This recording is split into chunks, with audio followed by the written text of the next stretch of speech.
Okay, so what I'm going to try to do in this video is show you how I um, do electric fencing. Electric fencing is like the cheapest fencing you can do. And in this video, I'll show you the tools I use and the wire that I use. The best thing about electric fencing is it's easy to catch. Um, you can get a spool of wire, quarter-mile spool of wire, and wire up the fence. And when you want to move the fence, you just wire it back up, spool it back up, reuse it. It's reusable multiple times. Some of our fences patched together pretty good. Got a lot of splices in it. It don't matter. It's a fence charger. And anyway. Okay, so as far as supplies you need for electric fences, this is a SharkBite, and it clips onto a T-post. If I don't forget it, I'll make that clip showing how to do that. But it just clips onto a T-post, and it will clip on that T-post any direction. It works best on the notch side of the T-post that has the notches on it. That's the side it works on best, which would make sense because that's the side of the fence post you're supposed to put the fence on too, I believe. But anyway, there is a notch right here in the center of that clip. If you put it on the other side of the T-post, that notch will go right into the T-post, right in that slot. But if you use this and it doesn't short out, mine was shorting out this last time I tried to do this. If you hook it to the T-post, there is a slight hole in that notch. It leaves a slight hole for it. And you can put that wire through there. I keep trying to show the wire and I can't. Anyway, put a wire through there. If it doesn't touch the T-post, it won't short the fence. Well, that's the problem I've been having with that. Now, this is an older porcelain insulator. And you can put wire through it.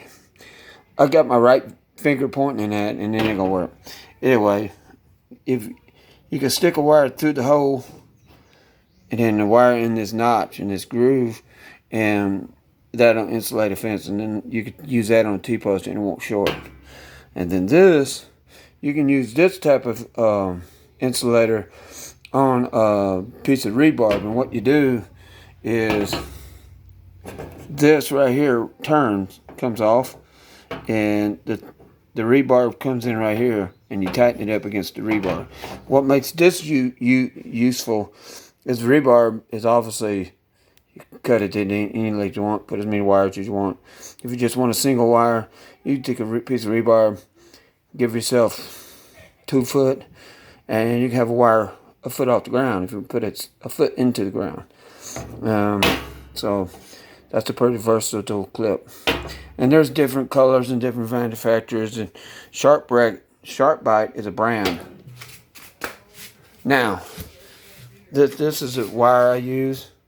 It doesn't have to be no heavier than 17 gauge. This is a quarter mile, and for most of your needs, that's all you're ever going to need. If you're going to be doing a quarter mile, you're going to use heavier wire than that, and you're going to use tension. Now, I found that you end up having to make shifts. You have to do makeshift insulators. Cats are trying to come in the garage.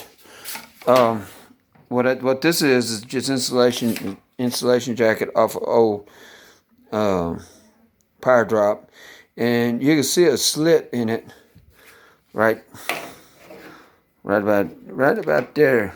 So what you can do is you can take that wire and you can push that wire down into that slit or down through there. If you have a garden hose, you just push the wire through there, and that makes an insulator. You'll find you have to make insulators. You'll just have to. If you need. All right, so you'll see here in these clips some makeshift insulators and a gate handle, and how I use the porcelain insulator. And this is another close-up of the porcelain insulator.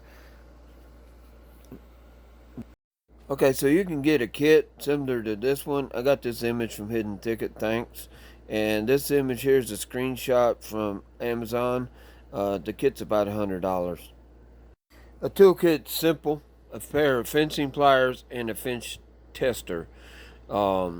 is what you need. You need a 5-gallon bucket to carry extra insulators and miscellaneous stuff, so you don't leave wire laying on the pasture and stuff. So just 5-gallon bucket and a couple tools, and you're set to go.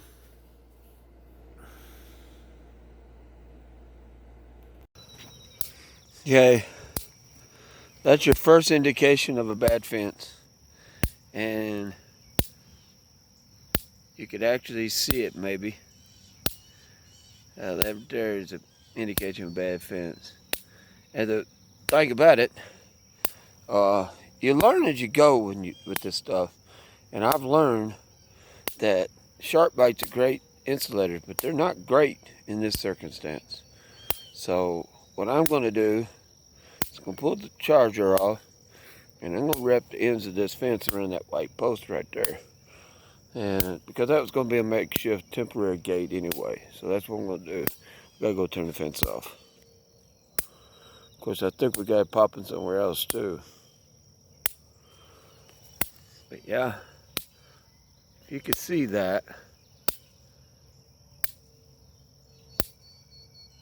That little bright spark, that's the short killing the fence. Okay, so I had wired that T-post right there with them insulators, but there was one of them right down here that was snapping.